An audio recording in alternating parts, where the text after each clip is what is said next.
আসসালামু আলাইকুম। এখন দেখবেন সংবাদ শিরোনাম। ভূগর্ভস্থ বাংকারে ব্যালিস্টিক মিসাইল ছুড়ে হত্যা করা হয় খামেনিকে, তথ্য মার্কিন গোয়েন্দা সংস্থাগুলোর। ইরাকের মরু এলাকায় মিলেছে ক্ষেপণাস্ত্রের ধ্বংসাবশেষ। মধ্যপ্রাচ্য পরিস্থিতিতে জ্বালানি নিয়ে উদ্বেগ, রাতের বেলাও পেট্রোল পাম্পে গাড়ির লম্বা সারি, আপাতত মজুদ পর্যাপ্ত আছে বলছে সরকার। নিষেধাজ্ঞার মধ্যেই সক্রিয়তার চেষ্টা আওয়ামী লীগের, গণ অভ্যুত্থান পক্ষের ব্যর্থতা বলছেন বিশ্লেষকরা। নতুন সরকারের 2 সপ্তাহের দৃশ্যমান উন্নতি নেই আইন শৃঙ্খলা পরিস্থিতির, সন্তোষজনক দাবি দায়িত্বশীলদের। পুলিশকে শক্তিশালী করার পরামর্শ বিশ্লেষকদের। এতক্ষণ শুনছিলেন সংবাদ শিরোনাম, এবারে শুনবেন বিস্তারিত। অত্যাধুনিক ব্যালিস্টিক ক্ষেপণাস্ত্র ব্লু স্প্যারো নিক্ষেপ করে আকস্মিক হামলার মাধ্যমে হত্যা করা হয়েছে ইরানের সর্বোচ্চ নেতা আয়াতুল্লাহ আলী খামেনিকে। ইরাকের পশ্চিমের মরু এলাকায় মিলেছে এই মিসাইলের ধ্বংসাবশেষ।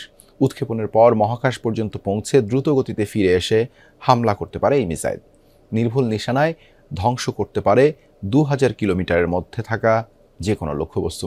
প্রতিরক্ষা বিশ্লেষক এবং গোয়েন্দা সংস্থাগুলোর গবেষণায় জানা গেছে, F-15 ফাইটার জেট থেকে এই মিসাইল নিক্ষেপ করে খামেনির ভূগর্ভস্থ বাংকারে হামলা চালায় ইসরায়েল। একবার ছোড়ার পর পৌঁছাতে পারে মহাকাশ পর্যন্ত, এরপর ফিরে এসে নির্ভুল আঘাত করতে পারে কঠোর নিরাপত্তা বেষ্টিত যে কোনো লক্ষ্যবস্তুতে। আলোচনায় এসেছে ইরানের সর্বোচ্চ নেতা আয়াতুল্লাহ আলী খামেনিকে হত্যা করা ইসরায়েলের air launched ballistic missile blue Sparrow. মার্কিন গোয়েন্দা সংস্থার তথ্যের বরাতে এই খবর নিশ্চিত করেছে চ্যানেল 12, জেরুজালেম পোস্টের মতো একাধিক ইসরায়েলি গণমাধ্যম।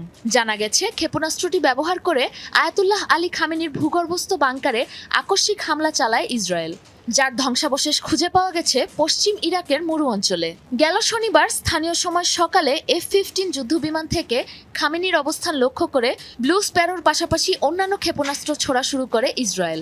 নিখুঁত লক্ষ্যে 30টিরও বেশি হামলা চালানো হয় আয়াতুল্লাহ খামেনির কম্পাউন্ডে, যাতে মারাত্মক ক্ষতিগ্রস্ত হয় অন্তত 6টি ভবন। ঠিক তার পরদিন সকালে ছড়িয়ে পড়ে ইরানের সর্বোচ্চ নেতার মৃত্যুর খবর। ইসরায়েলের রাষ্ট্রীয় প্রতিরক্ষা প্রতিষ্ঠান রাফায়েল অ্যাডভান্সড ডিফেন্স সিস্টেমের তৈরি 1900 কেজি ওজনের মিসাইলটি নিখুঁত হামলা চালাতে পারে 2000 কিলোমিটার রেঞ্জে থাকা যে কোনো লক্ষ্যবস্তুতে। 6.5 মিটার দীর্ঘ ও 1.9 টন ওজনের এই ক্ষেপণাস্ত্র প্রচণ্ড গতিতে উড্ডয়নের পর পরিবর্তন করতে পারে নিজের গতিপথ। বায়ুমণ্ডলের একেবারে উপরের স্তরে পৌঁছে দ্রুত গতিতে নিচে নামার সময় যেতে পারে যে কোনো দিকে। এমন অপ্রত্যাশিত ও দ্রুতগতির কারণে এই মিসাইলটি ঠেকানো প্রায় অসম্ভব। মূলত ইসরায়েলের আকাশ প্রতিরক্ষা ব্যবস্থা অ্যারো ডিফেন্স সিস্টেমের সক্ষমতা যাচাইয়ে পরীক্ষামূলকভাবে তৈরি করা হয়েছিল এই মিসাইল। 1991 সালে পারস্য উপসাগরীয় যুদ্ধে ইরাকের ব্যবহৃত স্কাড মিসাইলের আদলে তৈরি করা হয়েছে এই সিরিজের ব্ল্যাক, সিলভার ও ব্লু স্প্যারো 3 ধরনের ক্ষেপণাস্ত্র। সর্বোচ্চ নেতার ভূগর্ভস্থ আশ্রয় এতটাই গভীরে ছিল যে সেখানে পৌঁছাতে সময় লাগত কমপক্ষে 5 মিনিট। সেই বাংকারেই এই মিসাইলের। যুক্তরাষ্ট্র ইসরায়েলের সাথে ইরানের চলমান যুদ্ধের কারণে জ্বালানির তেল সংকটের শঙ্কায় দেশের বিভিন্ন জেলায় পেট্রোল পাম্পগুলোতে গত রাতে ক্রেতাদের বাড়তি ভিড় দেখা যায়। যশোরে শহরে কয়েকটি পেট্রোল পাম্পে গত রাতে যানবাহনের দীর্ঘ লাইন দেখা গেছে।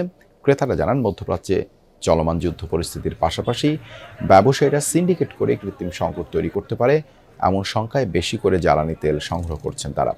কেউ কেউ অভিযোগ করেন, কিছু পাম্পে তেল থাকলেও তা বিক্রি করা হচ্ছে না।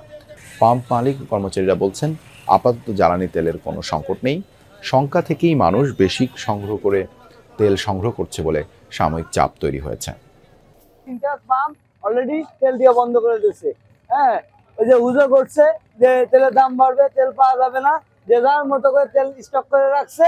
গাড়ি ব্যবসা করি আমি, আমার ড্রাইভাররা বিভিন্ন জায়গা থেকে আমাকে ফোন দিচ্ছে যে ভাই তেল পাচ্ছি না, গাড়ি বন্ধ করে রেখেছে।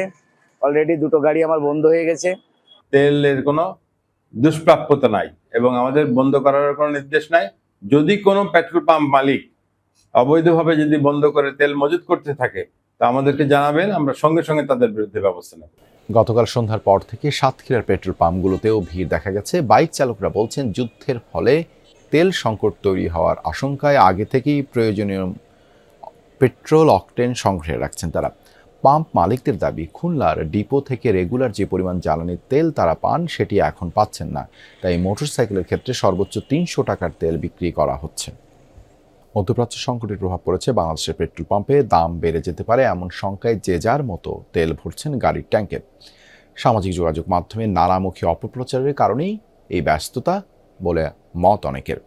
যদিও দেশে আপাতত জ্বালানি তেলের কোনো সংকট নেই। রাত ৩টা, নিকুঞ্জ এলাকার এই পাম্পে মোটরসাইকেলের দীর্ঘ সারি। সাধ্যমতো জ্বালানি নিচ্ছেন মোটরসাইকেল চালকরা। হঠাৎ করে বেড়েছে এই ব্যস্ততা। 10টার দিকে আসা হয়েছিল, লাইন অনেক বড় ছিল, তো তখন আর তেল ভরা হয় নাই। তাই চিন্তা করলাম যে বেশি রাত্রে আসলে হয়তো পাওয়া যেতে পারে, তো সেই ক্ষেত্রে অনেক রাত্রে আসলাম। বাংলাদেশে তো জানেনই, কোনো একটা হাইপ উঠলে এটা নিয়ে সবাই চেষ্টা করে যে আগে নিজেরটা চিন্তা করতে। ঈদের সময় মার্কেট যাওয়া হয় বিভিন্ন কাজ থাকে, তখন যদি আমি তেল না পাই বা যদি 2 দিন পর দাম বাড়ায় দেয়, ওই চিন্তা করে দেখা গেছে সবাই আসে। রাতের শেষ প্রহরে পাম্পে এই ভিড়কে কোনোভাবে স্বাভাবিক বলার উপায় নেই। দেশে জ্বালানি সংকট হতে পারে এমন আশঙ্কা রয়েছে অনেকের। চালকদের অভিযোগ, কোনো কোনো পাম্প এরই মধ্যে বন্ধ করে দিয়েছে জ্বালানি বিক্রি। বাইকে যে চালাইতে হবে, তেলও প্রয়োজন, কিন্তু এভাবে কিসের জন্য আমরা তো জানি না। হঠাৎ করে এত লম্বা সিরিয়াল, তেল নাই, অনেক পাম্পে গেলে তেল থাকে না, তারা মজুত করে রাখতেছে। এটা সরকার দেখা উচিত। রাজনীতিতে নিজেদের উপস্থিতি জানান দিতে শুরু করেছে আওয়ামী লীগ। কোথাও কোথাও কার্যালয় খুলেছে, ঝটিকা মিছিলের চেষ্টাও করেছে দলটি। গণ অভ্যুত্থানে পরাজিত দলটিকে আইনিভাবে মোকাবেলা করতে চায় সরকারি দল বিএনপি। বিশ্লেষকরা বলছেন, কেবল আইনি বা রাজনৈতিকভাবে নয়, সামাজিকভাবে মোকাবেলা করা দরকার। তাতে ব্যর্থ হয়েছে বিএনপি, জামায়াত ও এনসিপি সহ অভ্যুত্থানের পক্ষের শক্তিগুলো। সাধারণের কাছে ভালো কোনো দৃষ্টান্ত এখনও দেখাতে পারেনি তারা। ঘটনায় ম্লান হয়েছে আওয়ামী লীগের অতীতের অনেক অর্জন। পুলিশের পাশাপাশি অনেক নেতাকর্মীও সরাসরি রাজপথে নেমেছিলেন সাধারণের বিরুদ্ধে, যার ফলে দলীয় প্রধানের পালানোর পাশাপাশি নেতাদের প্রায় সবাইকে চলে যেতে হয় লোকচক্ষুর অন্তরালে।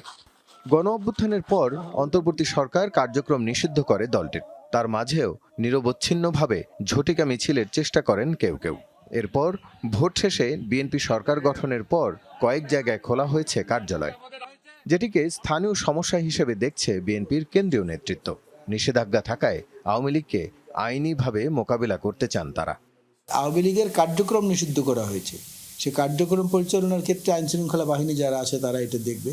আমরা এটা জোর করে জবরদস্তি করে যেভাবে থামাতেও যাব না, আবার তারা আইনগতভাবে যেহেতু নিষিদ্ধ হয়েছে আইন ভঙ্গ করুক সেটাও আমরা চাবো না। যারা একটু কম শক্তিধর থাকে তাদের উপরে দোষটা পড়ে না, শক্তিধর যারা তাদের উপরে দোষ পড়ে, তারা অপরাধ না করলেও।